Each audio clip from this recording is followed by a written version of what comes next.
Marilene ficou maluco. Um dia ele quer cortar a cabeça do Temer, outro dia ele diz que o Temer não tem nada a ver com a história. Realmente, eu quero cortar a cabeça dele, realmente ele não tem nada a ver com a história.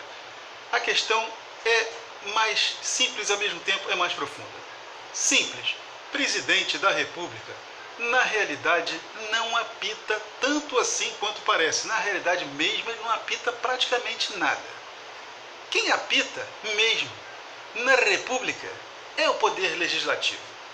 O Michel Temer apitava mais quando era presidente da Câmara do que agora quando ele é presidente da República. Eduardo Cunha tinha mais poder do que Michel Temer. O senador Renan Calheiros tem mais poder do que Michel Temer, porque eles criam as leis. O presidente volta e meia propõe alguma, e quando a lei vem lá do Congresso prontinha, ele assina, ele pode vetar. Então vamos explicar como é que são feitas as leis. Por que essa gente tem tanto poder? Por que essa gente recebe mimos, né? Como o Romero Jucá teria recebido 22 milhões, o Renan está sendo investigado aí, confere mais ou menos com o que o rapaz lá diz que ele recebeu. 6 milhões, está sendo investigado por 5,7 milhões assim meio suspeitos. O nosso querido Eduardo Cunha, aí tem um negócio meio esquisito. Antes de eu entrar no assunto de como fazer as leis, vamos dar essa tangente assim. Por quê? Num dado momento, o cidadão diz que eles avaliaram que dado momento da delação lá, né, abrir o bico do nosso amigo Cláudio Melo Filho. Ele diz que eles avaliaram que o cidadão El Cunha, também conhecido pela alcunha de Eduardo Cunha, não, ao contrário, né, ele valeria 7 milhões. Vão acompanhando, valeria 7 milhões. Lá na frente, em pouco mais de 2 meses, ele recebeu 10 milhões e meio. Ele é presidente da Câmara. O nosso querido Caju, também conhecido como Romero Jucá, ele teria recebido durante vários anos 22 milhões. E o Renan teria recebido 6. Agora você vai, peraí, o cara valia 7, mas ele recebeu 10 em 2 meses e pouco, isso foi para ele? Aí é que a porca torce o rabinho, não é? Porque pode ser que não seja esse dinheiro todo para ele. Pode ser, eu fiz uma continha, eu dividi esse dinheiro por 513, para ser justo, né? Não vou dividir só por 300, sei lá quantos são, será que sei lá se é, enfim, dividir por 513. Daria, em um mês, 35 mil reais para cada parlamentar. Vamos dizer que fosse trimestral, aí bota uns 44 milhões de reais por ano, 42 milhões de reais por ano, 10 milzinho e pouco por mês, o cara dá uma forcinha ali numa lei, outra coisa. Porque as leis estão sendo vendidas no varejo no Brasil e não é de hoje. Aí é que entra o poder dessa gente. Aí é que entra o poder de um cara como o Eduardo Cunha, que bota e tira as matérias de pauta. Aí que entra o poder de um camarada como o nosso querido Renan Calheiros, que faz a mesma coisa no Senado. Então como é que funciona? Se você, querido cidadão que me ouve, for querer emplacar uma lei, você vai ter que juntar 1 milhão, no mínimo, 1.300.000 assinaturas, encaminhar essa lei, essa peça legislativa, né, que chama, ao Congresso Federal, onde ela vai ser examinada. Da mesma forma acontece quando um parlamentar, um deputado, coloca uma lei lá para ser... Ele apresenta um projeto de lei, chama PL, que se vê no jornal PL, Projeto de Lei. Isso aí passa, primeiro, pelo crivo maluco, assim, dos advogados que normalmente trabalham para ele no gabinete e falou, deputado, isso aqui não dá não. Isso aqui não dá não, dia da sogra, essas coisas. Como tem essas bizarrias aqui na Câmara Municipal do Rio, dia do sorveteiro, qualquer coisa. Isso vai ser examinado por uma sucessão de instâncias. Primeira, Comissão de Constituição e Justiça. Você vê no jornal CCJ? É isso aí. Vamos lá. O camarada que faz parte da CCJ, ele já tem um poder de barganha. O cara que é presidente da CCJ, ele tem um poder de barganha um pouco maior. Esses caras são os caras que costumam ser mais acarinhados pelas pessoas que têm interesse em ver leis aprovadas. Uma vez passando pela Comissão de Constituição e Justiça, sendo aprovada, aí é examinado, tem um relatório, o relator, no caso, é encarregado, um dos parlamentares que compõe a comissão, ele faz um relatório, é votado, se for aprovado, vai para uma comissão específica, e aí vai para o plenário da Câmara. O plenário da Câmara, dependendo do tipo, pode ser votado, votado na Câmara e no Senado. Se for um projeto do Senado, passar na Câmara uma vez, acabou. Se for um projeto de emenda constitucional, precisa de 4 votações, 2 na Câmara e 2 no Senado. Alguém me corrija se eu estiver enganado, mas eu acho que eu não estou, não. Meu querido amigo Marcos Fabiano, doutor, me corrija. Enfim, vamos lá. O que acontece? Esses caras servem aos interesses de quem está mais próximo deles, e eles estão muito distantes de nós lá em Brasília. Essa coisa de relações institucionais, né, que era o cargo, diretor de relações institucionais que tinha lá o Cláudio Melo Filho, é isso. O cara faz o quê? Ele faz um lobby, ele acompanha, ele detalha isso lá no blá blá blá, né, do blá blá blá dele, no abrir do bico dele, ele detalha como é que a coisa era acompanhada. Tinha departamentos que acompanhavam a forma, o método com que eles faziam isso. E dependendo da forma como eles eram pressionados ou não, ou como eles sabiam que eles podiam contar com esse, não podiam contar com aquele, ou algum chegava e dizia, olha só, agora de repente eu não sei, vamos dizer, o presidente da Comissão de Constituição e Justiça, eu acho que eu não vou colocar isso na pauta, ou o presidente da Câmara. Essas pessoas, volta e meia, pressionavam, mas mesmo sem pressionar, várias delas eram agradadas. Os caras têm a facilidade que eu e você, cidadão, não temos, de estar presentes ali em loco, ô louco, comprando, fazendo como se chama lobbying, né? Lobbying, fazendo uma saborosa salivação financeira, ideológica, de corruptelas corruptas em conluios canalhas, né, por assim dizer, para fazer as leis. E aí é que a porca torce um pouquinho mais o rabo. Leis de qualquer tipo. Tudo que acontece no país, em qualquer nível de administração, precisa ser legislador. Precisa ter uma lei específica, orçamento de coisa. Então tem na Câmara Municipal, tem na Câmara Estadual, tem na Câmara Federal. Orçamento, qualquer negócio.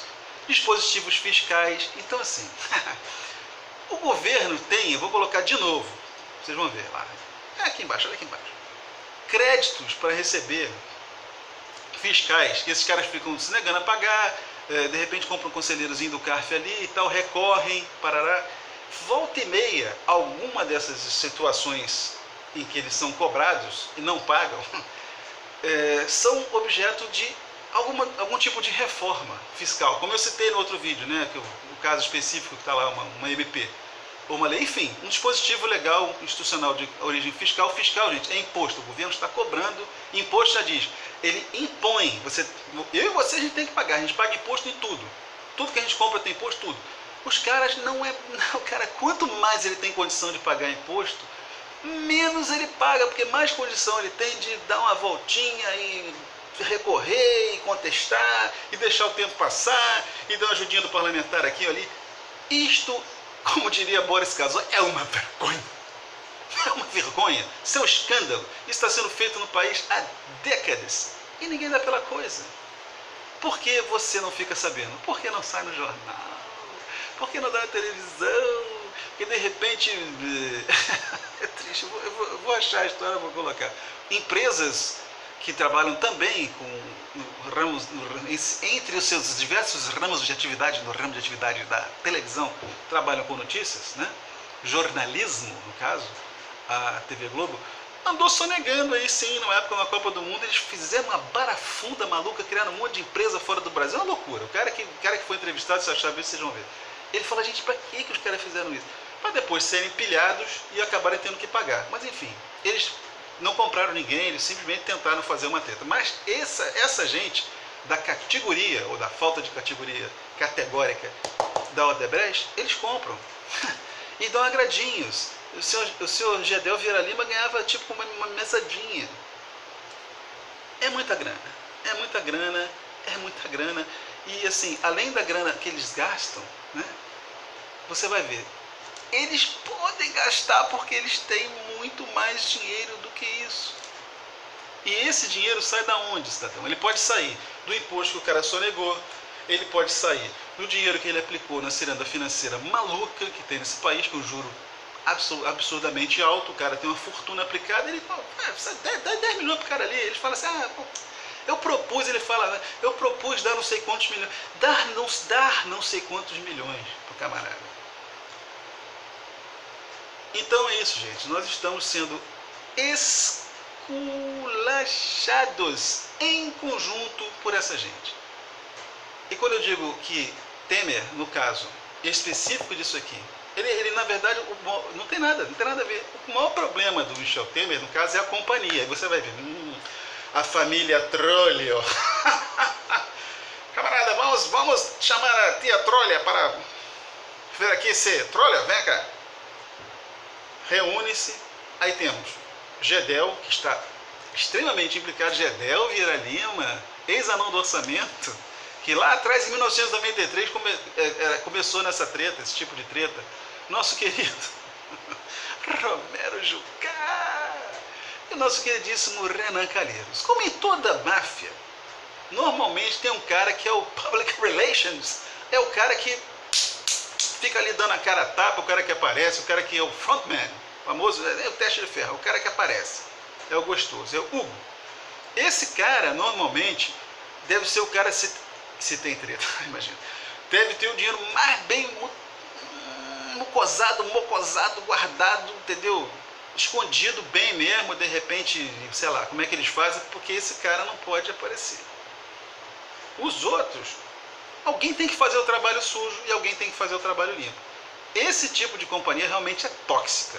Nosso querido senador Romero Jucá, o nosso querido senador Renan Calheiros, presidente do Senado, que agora já foi considerado réu, ou réu não, perdão, foi indiciado pela primeira vez na Operação Lava Jato. Ele tem